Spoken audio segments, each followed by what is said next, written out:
Total eclipse mania sweeps America. Millions across the country putting on these clunky paper sunglasses and looking up as the afternoon light plunged into darkness. I have some glasses right here. Millions traveling from all over the world to be in the direct path, shelling out up to thousands of dollars just to snag a hotel room. Not one Airbnb available in the path of totality. Traffic jams, they were everywhere. Highway signs warning drivers to not pull over and look at the sun. Schools even closed early.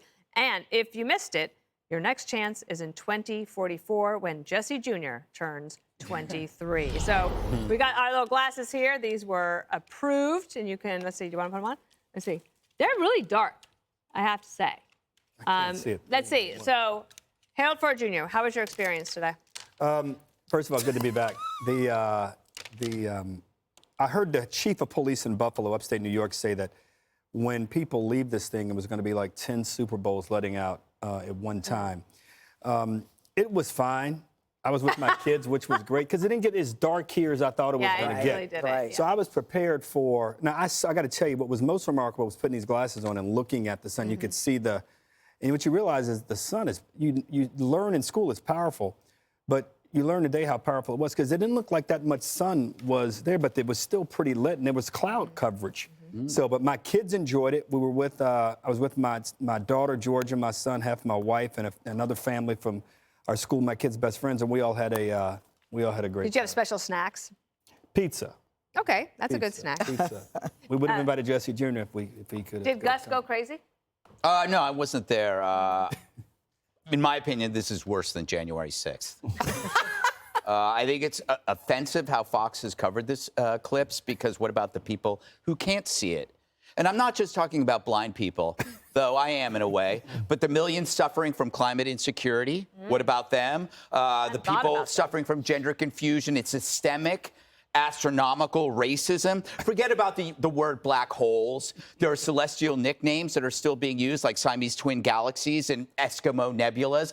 This is offensive. And I haven't even touched on the equity problem here. I boycotted the eclipse because there is no equity in how people were able to view this. Some people could go on a roof. Other people had to stay on the street.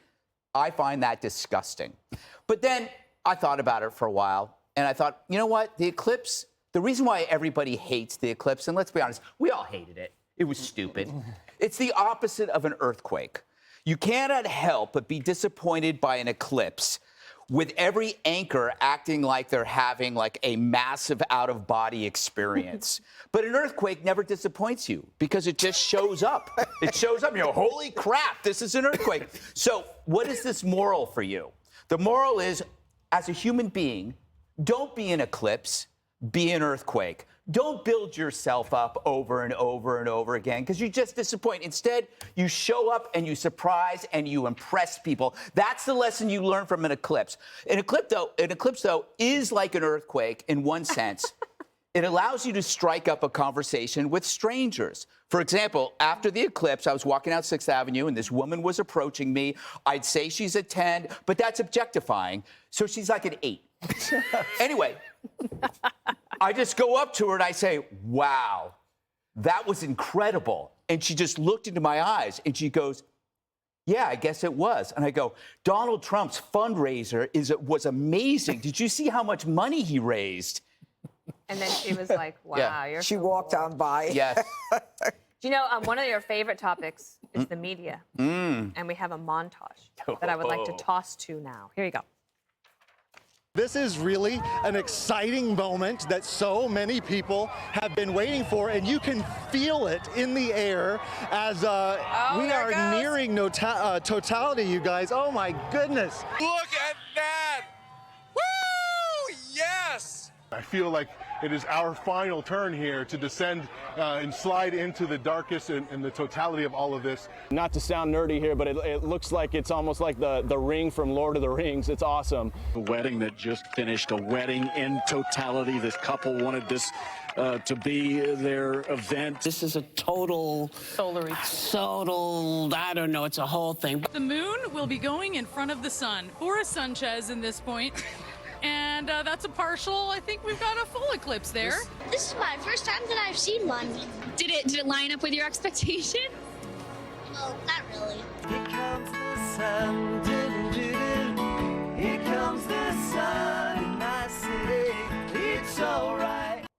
Jesse, what are you going to do tonight for the eclipse? Tonight? Oh, I have big plans, Dana. Okay.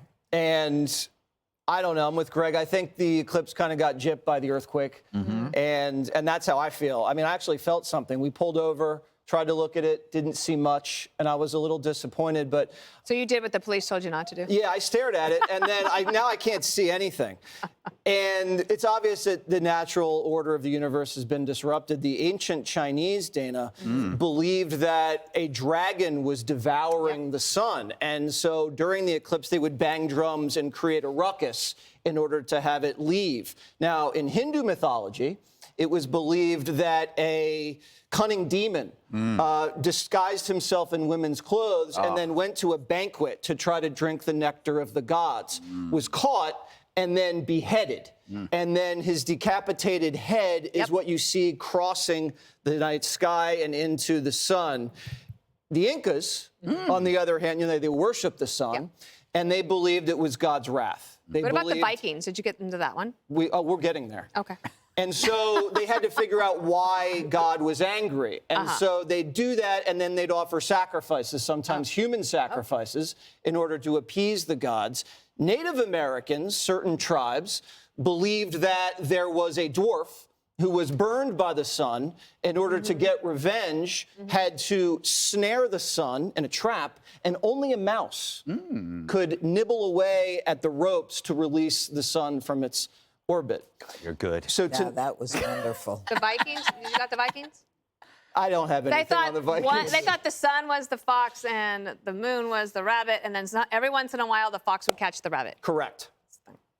And now you have it, Judge. I do want to show you one thing. President Trump got in on the act with an ad here. Watch here.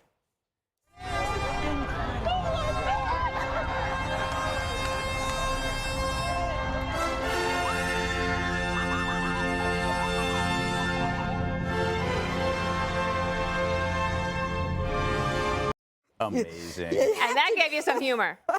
You know, you have to give him credit. He is such an entertainer. He really is. I have to tell you, the thing that I come away with is that I didn't think it was that dramatic, traumatic, anything. I thought it would get darker, to be honest with you. I wore the glasses, and then at one point I took them off and I looked up for a second, and you're not supposed to, but whatever. I like the fact that it kind of brought us all together. I agree. As a humanity, we all shared this common thing together.